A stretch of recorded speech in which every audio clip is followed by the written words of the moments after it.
In this podcast, I interview Jay LaRosa, a seven-figure entrepreneur and digital nomad who's building his personal brand on Skool. And we talked about why so many digital creators are failing to create connection even though they're posting every single day. The problem is not that you don't have enough followers, it's just that you're building on platforms designed to keep people at arm's length. You're trying to build outside in when you should be building inside out. Here's a highlight of something that Jay said. I think Skool is truly revolutionizing the power of social media and actual relationships on a platform rather than just like likes or posts or followers. You can build basically a presence from inside out. Now, Jay isn't saying that you should abandon the other platforms, and neither am I, but there might be another way to do it, and that's exactly what Jay and I talk about in this interview.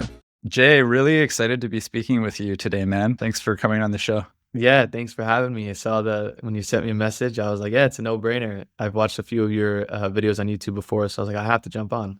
You've been to 200 cities, 15 countries, and you've built a seven-figure business. Why did you decide to start building a community on Skool?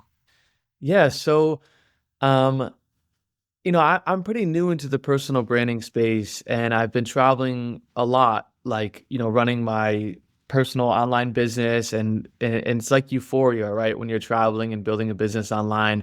And I just saw the opportunity and how important personal branding is not only in 2025, but beyond. So Skool's opportunity, I don't even know how I came across it, maybe a Google search or maybe literally just by accident.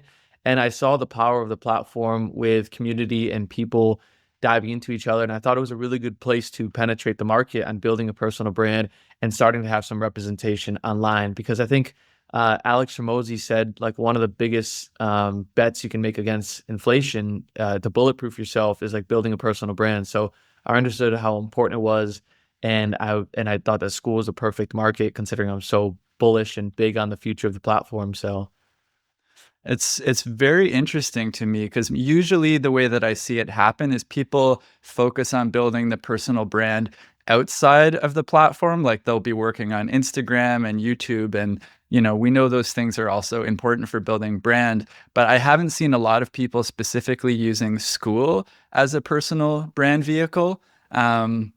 I'm curious, just like, why did you decide that community was better way to do that than social media, for example? yeah, so, and don't get me wrong as well, I think YouTube is really powerful and I'm trying to build on YouTube as well. But I think Skool is truly revolutionizing the power of social media and actual relationships on a platform rather than just like likes or posts or followers. And once I realized how invested or how this different world you could have of communication with people on this platform, I realized that you can build basically a presence from inside out. And I think one of the biggest examples of that, he's going to get an early shout out, is Ryan Duncan, and how he's kind of built his representation on Skool, and it's benefited him financially and taken him off of Skool now, where like maybe on the outside world, people don't know him, but in the inside world, people almost, assign him with Skool. And there's a few other people who are doing that very successfully. So, and I'm really big on the platform. So I thought it would be really my best way to try to stand out in a pond rather than in a lake. I love that. Yeah, I'm actually feeling very similar ideas myself. In terms of your community, you're helping people with living the digital nomad lifestyle. You've been doing that successfully for quite a while. How are you getting traffic to your community? Because it's growing, it seems to be growing quite big. Yeah. So the traffic to the community is all organic through Skool. So that's also another plus of the platform. But I've never promoted the digital nomad community once. It's maybe on one social platform that I have that has barely any followers or traction. And I think the idea of being a digital nomad and creating an online business to work remote is getting very popular. Obviously, COVID helped with that a few years ago. And I think it's a really cool idea and concept that pretty much everybody can qualify being a digital nomad if you're creating an income online. And it's the largest free community for being a digital nomad on Skool. So I think that also helps with the traffic and whatnot. But I get about 5, sometimes 7 to 8 members a day requesting, like quality members requesting to join the community. And then from there, it's just everything building within and trying to build up better relationships where people want to stick around, and that helps in discovery and growing it from there. So yeah, I've never ever promoted it once. That is super, super interesting to me. So how are they finding you on Skool? Is I know that you're very engaged on Skool. Is it because just through being in schoolers and like having personal connections with people, or is it through Skool's discovery? Do you get a sense of where they're coming from? I think it's school discovery, like 80% of the time. I do think maybe some Uh, people see my profile and join just because sometimes I have conversations with people in other communities and then they join on in. But I think school discovery has been the biggest part of it. And I'm this might be a crazy thought of mine, but I think being very active on the platform also helps with like SEO and discovery. So I'm not sure if somewhere within the algorithm of Google or Instagram or TikTok and Facebook where people are somehow finding my profile or community, but that might be something that I discovered early on. I'm not sure, but yeah, just being active has really boosted people finding me, I guess, through discovery and the group, whatnot.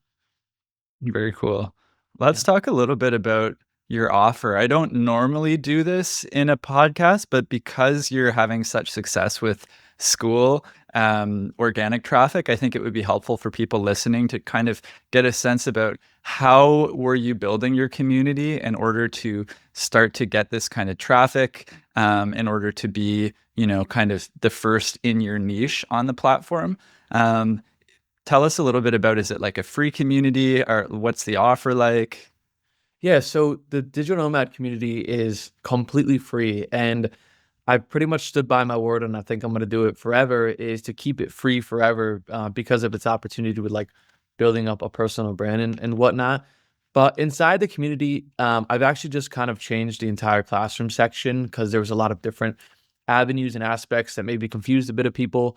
But now it's truthfully just like the entire goal or model, I guess if you asked any of my members, is to like have a friend in every corner of the world. So it's a place to just have a really Mm, cool space to network with people. And again, I get people, digital nomad is kind of a broad topic or subject, you could say, because you have like remote work, online business, and then you have people who are already established and they're just traveling. So it's kind of hard to hit on every avenue. And that's kind of what I'm working on now. But at the end of the day, we're all focused on one common goal of like having freedom and remote freedom while being in another country or anywhere around the world. So keeping that theme allows it very easy to like make posts on like engaging, fun posts or like here and there dropping like remote work tidbits and whatnot. Personally, I've never had a remote job, so that's one of my biggest hurdles and trying to help people with that with like resumes, work, and job search mm, engines and whatnot. But the way the communities are growing the best, to give like a kind of a long-winded answer here, is just focusing on the current members and building relationships because it's one common topic of building freedom around the world and meeting people, and that's a hurdle of a lot of digital nomads is that feeling of not having connection or relationships while being abroad, especially if you're like an expat and who've left mm, abroad. mm. So yeah, just trying to build really good relationships within the community where people and we've had some members meet up with each other like in Bali, which is awesome. It's powerful, and like we have a really big Thailand base, a lot of members in Thailand, maybe a few hundred. So I'm going to Thailand in a few weeks, and that would be really cool to host. Maybe hopefully get a ton of people to meet up, and that stuff helps the community and the relationships to see that there actually is a brand behind the community. That's really cool. So just to kind of like recap what I'm hearing here, it sounds like you've got this free community, you've got a very clear mission that's tied to, you know, to the people who are joining. They want to be part of this thing and they have the same goal that they're all moving towards. And the pain point for them, it sounds like it's about building those relationships and having connections in other places in the world. So you're connecting people and you're building personal relationships with them, and you're and you're not trying to upsell them. Like the goal isn't Yeah. to upsell them into something else. It's just giving value, and that's helping create your personal brand. Yeah. And don't get me wrong, I think there's a lot of powerful free communities that do upsell as well and have into a paid program. But the fact that it's just a space where people can come and just relax, like ask a question and like, I'm not gonna send them a chat or a message to be like, hey, I think this would be a really good opportunity for you. Like it's really just a place to hang out, ask a question if you have one, get some information, get some advice. Yeah, so it's a cool, quiet space for people to come to relax on. I love that. So, and this wasn't your first Skool community, though, right? You're also doing one with Amazon FBA. Is that correct? Yeah, so the Digital Nomad one was the first one. The Amazon FBA one came about 3.5 weeks ago, but I was building it out for about 4.5 to 5 months. So it's been a lot of work behind the scenes because there's a training, part of one of the communities is free, is paid and free. So a lot of classroom work, a lot of information I took from building Digital Nomad one like went into the Amazon one.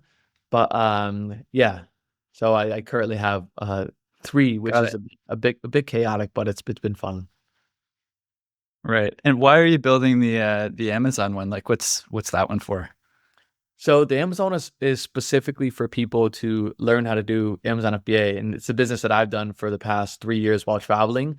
So there is a bit of crossover like with the digital nomads because a lot of people want to create some sort of remote freedom or build an online business. And I knew there was an Mhm. avenue with it when I started with my digital nomad community because a lot of people were like, "Well, like, what do you do, right? Like, you travel and like, a decent life and whatnot. So like, what do you do?"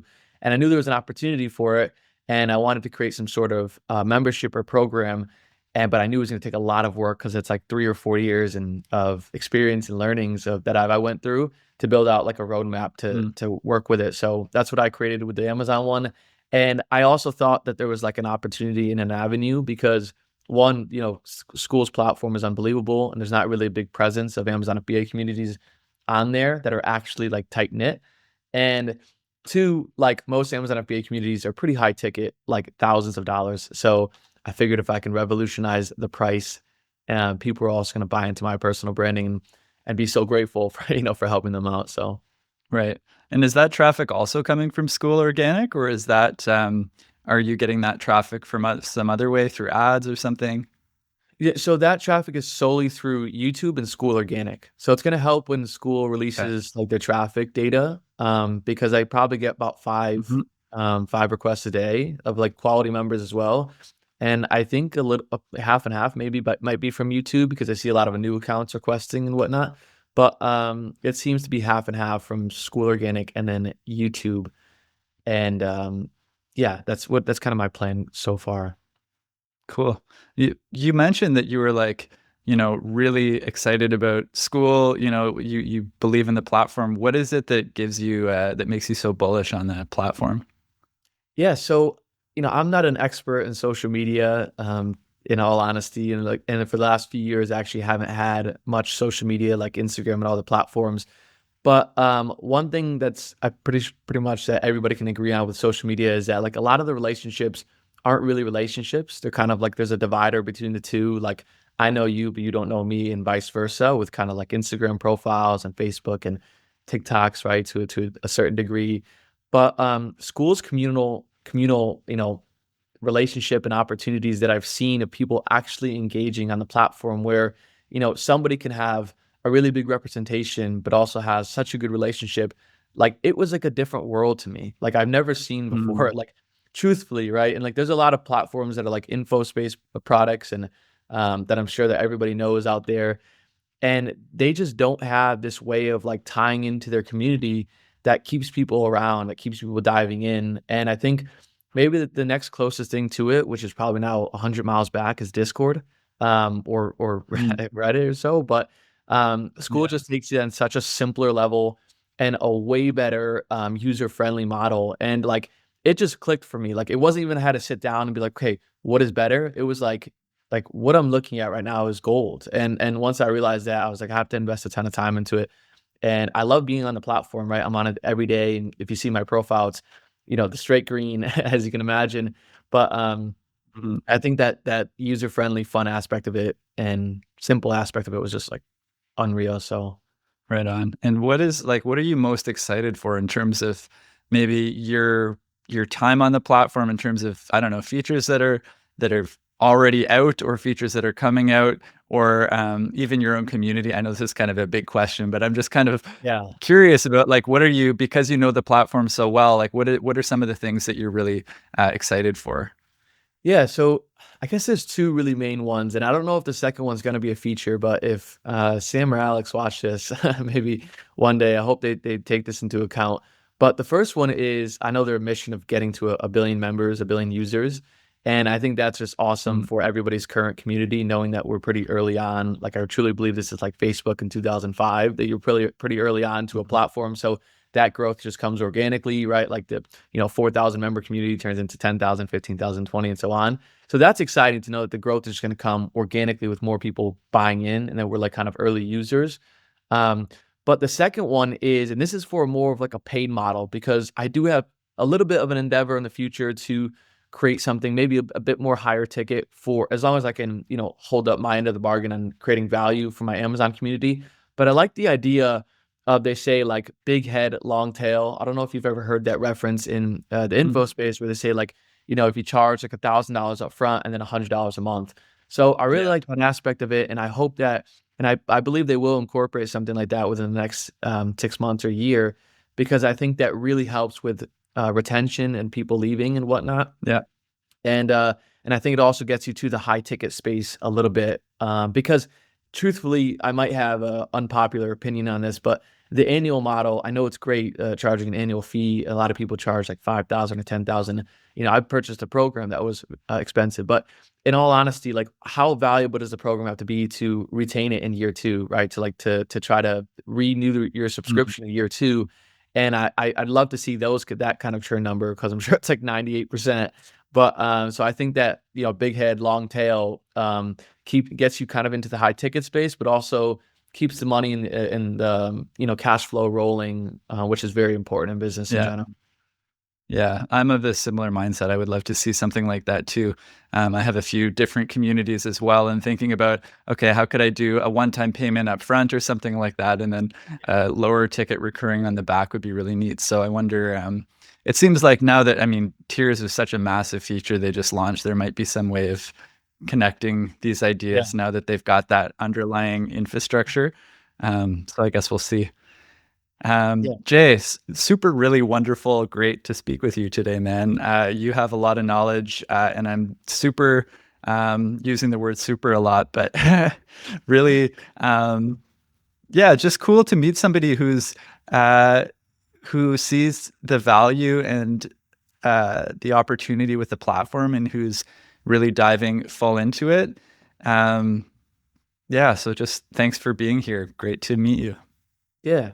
I appreciate you having me on. I know I'm taking a bit of a different wraparound approach, maybe with growing on Skool, but hopefully people can get some value from it, and maybe pull it into their own strategy, because I know it takes a little bit longer, but we're all in it for the long game, aren't we? So I think it will pay off for all of us.